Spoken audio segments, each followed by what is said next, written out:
I, 16F, have been living with my mom, 38F, since I was 13 and my dad passed away. My parents had never been married, but they'd worked out a living arrangement for me where I'd spend half of the month with my dad and the other with my dad. My dad had never been in any other serious relationship after my mom, and even if he had been, I didn't know about it. But my mother had a new boyfriend every 3 months, and it was pretty tiring for me as a kid to get used to it. I'm not shaming her, but I just didn't like it as a child. My dad passed away in an accident 3 years back, and since then I've been living with my mother permanently. Now that she has no child support and has to pay for all the expenses, I finally realize what an unpleasant and horrid woman she really is. She's constantly belittling me and reminding me how much it's costing her to raise me as if it's my fault. She hates me and I know it, so I try to make myself scarce as much as possible, but it's not like I can stop existing just to please her. I've also realized a couple of things about my mom while living with her these past few years. She changes boyfriends frequently and keeps herself looking as young as possible to catfish them into being with her. She pretends she's in her late 20s or early 30s even though she's pushing 40 now. And all of her boyfriends are uber rich young men who are with her just for her looks.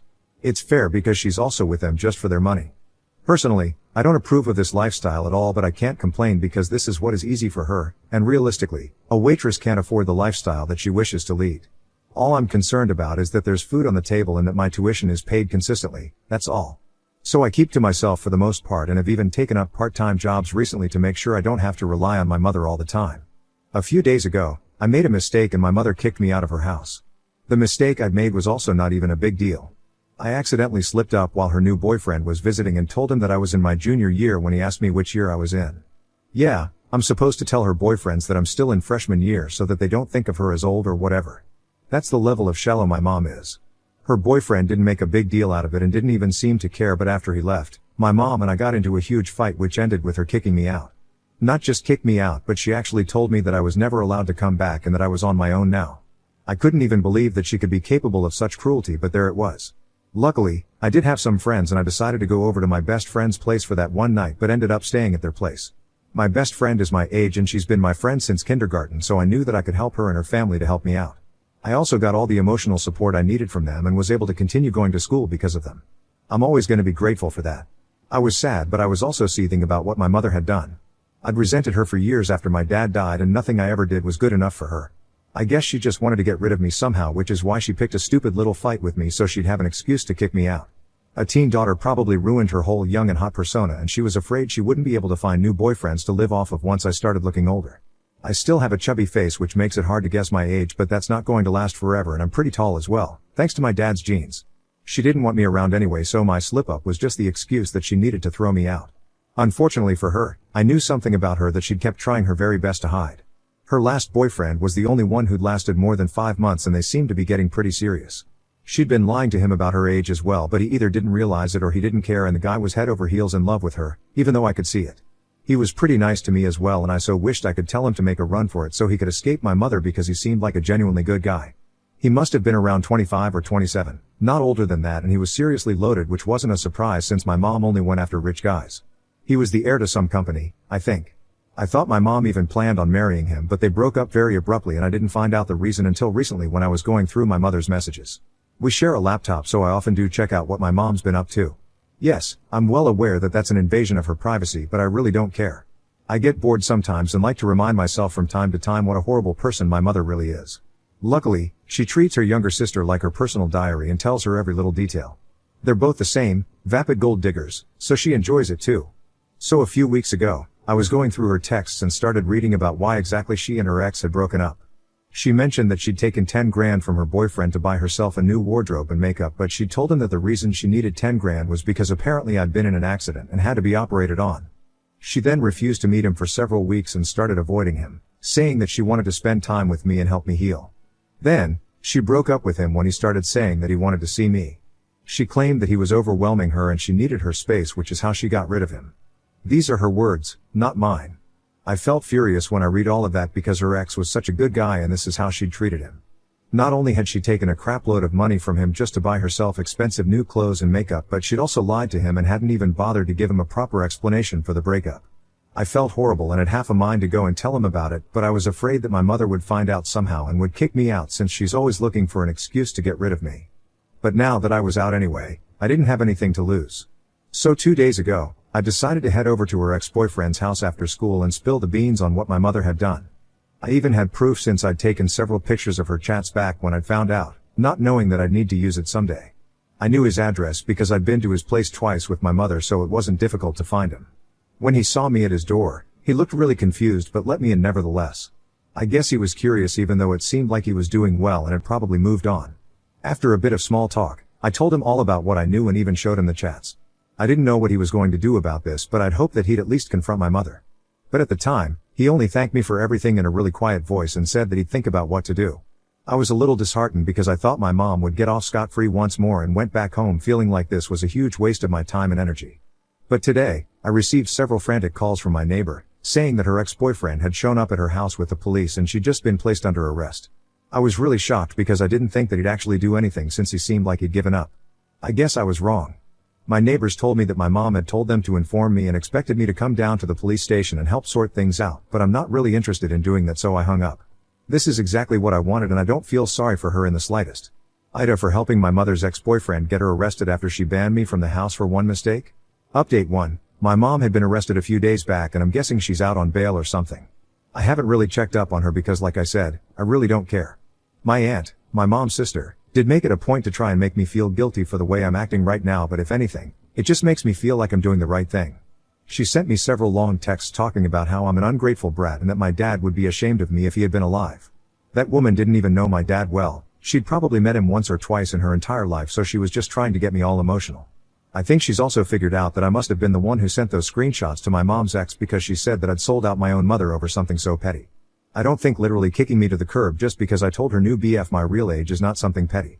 I don't know what she's gonna get out of this anyway. I think they should focus on fighting my mom's case because I'm pretty sure that her ex is going to take her to court or else he wouldn't have gotten the police involved at all. That's just my guess, but I really do hope that he does and my mom's life is ruined. Yeah, I'm a horrible person for wishing that on my own mother, but I don't think what she'd done to me and the way she's treated me is fair either, so she deserves this. She deserves nothing but hatred.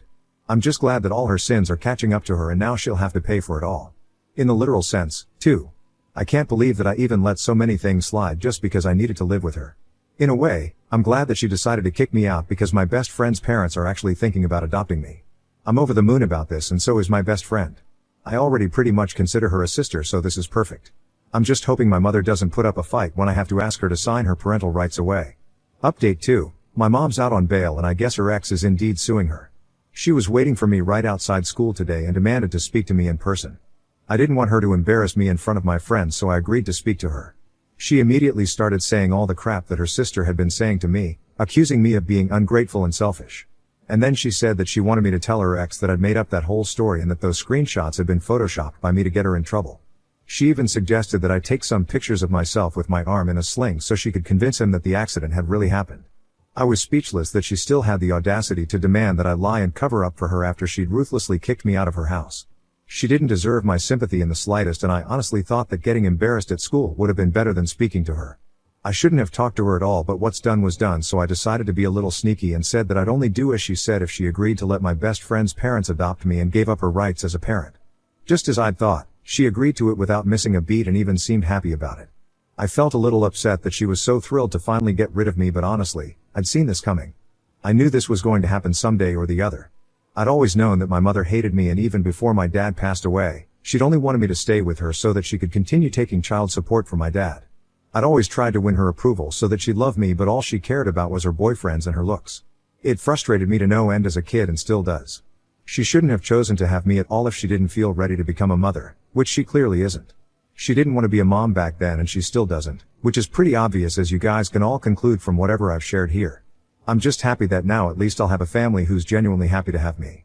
They've always treated me like one of their own and I know they'll be thrilled to adopt me. My best friend's dad is one of the best family lawyers I'm aware of as well, so I know the process will be easy and quick too. Update 3. Hey, there. I've been living with my best friend and her family for a while now, and honestly, it feels as if I'm in a movie. I had no idea this was what family was supposed to feel like. The comfort and love they've showered me with is beyond compare.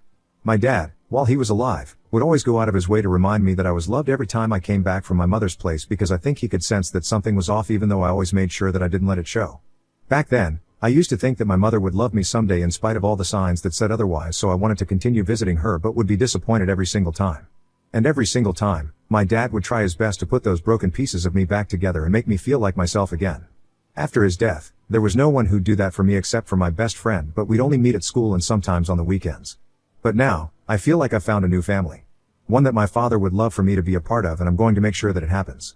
My best friend's dad has already prepared the legal documents, and if all goes well, they'll be able to adopt me soon. I've also been in touch with my mother and have been convincing her that I'll definitely convince her ex to leave her alone, but like I said, I'm not doing any of that. I'm just making sure she signs off on the termination of her parental rights first, and then I'll cut her out of my life forever. My best friend thinks it's a really clever plan and has been reassuring me that it's certainly going to work because I've been worried sick about all of this lately. Like I don't let it show at school, but my anxiety has been off the charts. My best friend wants me to tell her parents so that they can look into therapists and make sure I get the help I need, but I've made her promise that she's not going to breathe a word of this until I'm ready. The reason for that is that I don't want to overburden them. I know I just talked a lot about how they treat me like family, and they do, really. I also know that they won't mind taking me to therapists to get help, but I just don't want to feel guilty about making them run around so much. I know they're all working really hard for me, and I'm feeling both grateful and guilty. I don't know how to deal with this many emotions all at once, and that's why my anxiety has been really bad lately. I'm just praying that this all comes to an end soon. Update 4. So my mother signed the papers and she's no longer legally my parent now. I couldn't be happier about it. She was very pleased to sign it as well, and even tried to act all friendly to my new adoptive parents as well, but they didn't reciprocate and were very curt, so she eventually took the hint. After that was done, she pulled me aside once again and asked me about when I was going to speak to her ex and take it all back. I didn't want to ruin the day, so I told her very soon, and then she left. I'm still sticking to my earlier decision of not telling her ex a thing, and I'm low-key proud of how I dealt with this entire situation. I know it was very sneaky and mean, but I did whatever I had to get away from my mother once and for all. I don't think she even regrets whatever she did. She seemed perfectly at ease today because she knew that she was getting rid of me permanently, and now she was free to live her life the way she wanted to without worrying about me.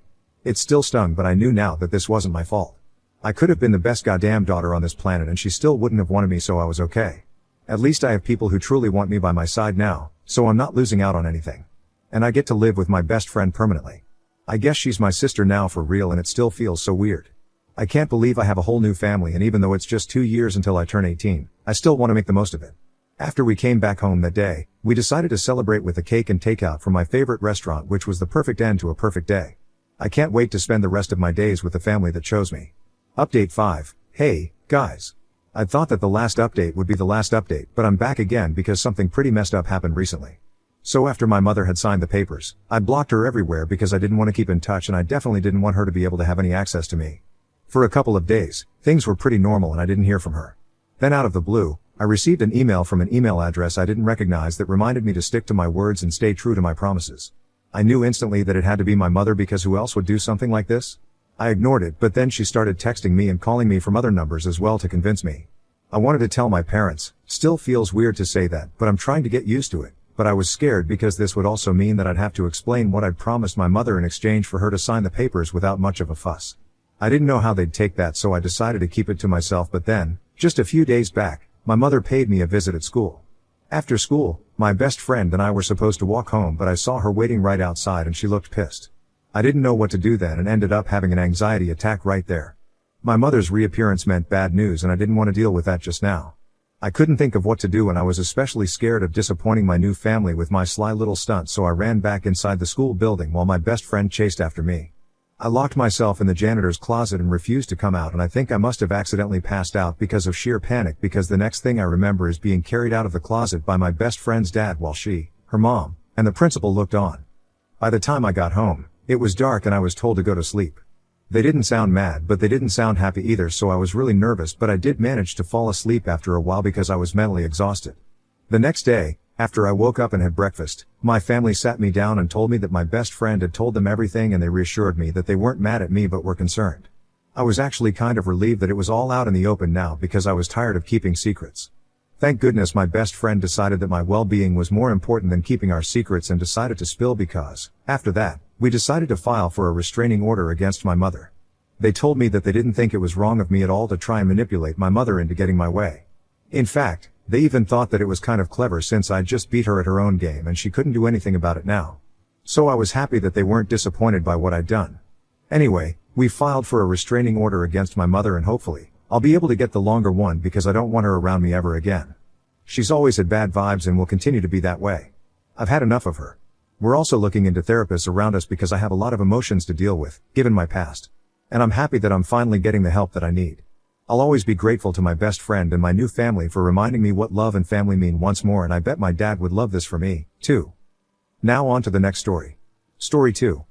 Ex abandoned our newborn daughter and disappeared. After 3 years she wants back in my life. My ex-girlfriend, 26F, and I, 27M, first got together 6 years ago, and from day one, we got on like two peas in a pod. Then after 2.5 years together, she fell pregnant. We had spoken about kids before and we both wanted a family, but not after just 2 years together. We spoke about it a lot, asked a few of our friends that already have kids, and eventually decided to go for it. We also agreed that even if our relationship doesn't last, our child's well-being would always come first. Right before the lockdown in 2020, 3 weeks before the due date, we welcomed a perfect little girl and both of us were completely infatuated. It was a big adjustment, but our girl was an angel and we settled into parenthood rather quickly. Everything was going great at first, but 3 months later, it all changed. I was working late when I got a text from my mother to tell me my girlfriend dropped our daughter off with her while she ran some errands, but 4 hours later, she hadn't returned and now she wasn't answering her phone. I called too, but she didn't answer me either. I got out of work, collected my daughter and went home to find a note from my girlfriend. She said that she couldn't handle the stress of lockdown and the baby and she just needed some time to clear her head. She also said not to call and that we would talk soon, but days turned to weeks with no contact from her or anyone else other than her sister, who visited her niece often but never mentioned my girlfriend. Fast forward 3 years and my ex-girlfriend is slowly starting to reach out again. It was slow at first, liking photos of our girl on Instagram and the odd comment, but that was it until last week. She sent me a text saying that she had seen how well our daughter and I are doing and asking if we could meet up. I was reluctant, but we agreed before our daughter was born that her well-being is what mattered the most, so reluctantly, I agreed to meet for a coffee so she can see our girl, but I'm having second thoughts. How do I forgive her for walking out on me and, more importantly, on our daughter? Update 1. As agreed, my ex and I met up a few days ago in a local cafe and I got there early to try and work out what I was going to say to her after 3 years. While I hadn't mentioned it in my original post, I had no intention of bringing our daughter along. My ex had contact numbers of my family members, so she was with a coworker, and when my ex arrived, she was a little disappointed but not all that surprised to see I was alone. The next few minutes mainly consisted of small talk before we eventually addressed the enormous elephant in the room. Where she had been hiding for 3 years of our daughter's life. She admitted that she'd had suffered a lot with postpartum depression and she couldn't bear to show it in front of our girl. She acknowledged that leaving the way she did was wrong, but she wanted to be able to focus solely on herself while she got therapy. I asked why it took her 3 years to resurface. She sent a text for our daughter's first birthday, but that was it, and she broke down admitting that she was so scared of what I thought of her for disappearing. In a way she was right to be scared, because while I could come to terms with being dumped, I was furious because she left our daughter. Throughout our conversation, I could tell she's grown a lot as a person over the last few years, which is something. We spoke for well over an hour, and when I finally got up to leave, she asked where we stood. I told her that I appreciate that she's been really trying to turn over a new leaf, but it's going to take time for me to fully move on, but as a show of good faith, I showed her a video of our girl. It's about 6/7 months old, but it's my favorite. It's her and one of my dad's cows mooing at each other. Just before I left, I got her phone number so we can maintain a bit of proper contact rather than through social media, and I agreed to send her a couple of photos of our girl. I appreciate all the advice I got last time, and I'm wondering where my ex and I go from here? My hope is that we can coexist and maintain a healthy friendship for our daughter's sake, but after what happened before, it's hard to fully trust my ex. What do you guys think? Side note, 2 things I didn't mention to my ex. 1. I have zero intentions of rekindling our relationship. I'm open to co-parenting if she can prove she's not going to pull another disappearing act, but that's it. I really loved her once, but I'm a different person now and that ship has well and truly sailed. 2. At one point, I considered putting our girl up for adoption. She was about 9 months at the time. I was mentally and emotionally drained, work was stressing me out, and coming home to my daughter just didn't give me any joy as much as I love her. I was going through the process, but one night, I looked in at her in her cot, she looked back at me, and the look on her little face. A cute little smile and her blue eyes shining like I was her whole world. It told me that things would get better, so I canceled the adoption and never looked back. Update 2. It's been a few weeks, so I thought I'd give another update regarding progress with my ex. First off, thanks to everyone for the advice and support. It's been such a huge help. So, down to business. Per my ex's request, I accompanied her to a session with her therapist, and she reassured me that she and my ex have made good progress, but she still has some issues to work through. Specify, her relationship with her parents. She told me they separated and her mother had a temper, but I didn't know how bad it really was. After the session, my ex left and I hung on for a minute to ask her therapist for her opinion regarding reintroducing my daughter to my ex. She recommended holding off for now and offered me a free session to talk about it, so I'm going to see her next week. On a more positive note, my daughter started preschool 2 weeks ago, is already making friends, and has been absolutely loving life. And I sent my ex a few photos of our girl to show some support, so things are looking up. Thanks again to everyone that has commented so far. The support I got has been incredible. Makes the struggle of raising a child alone a little better.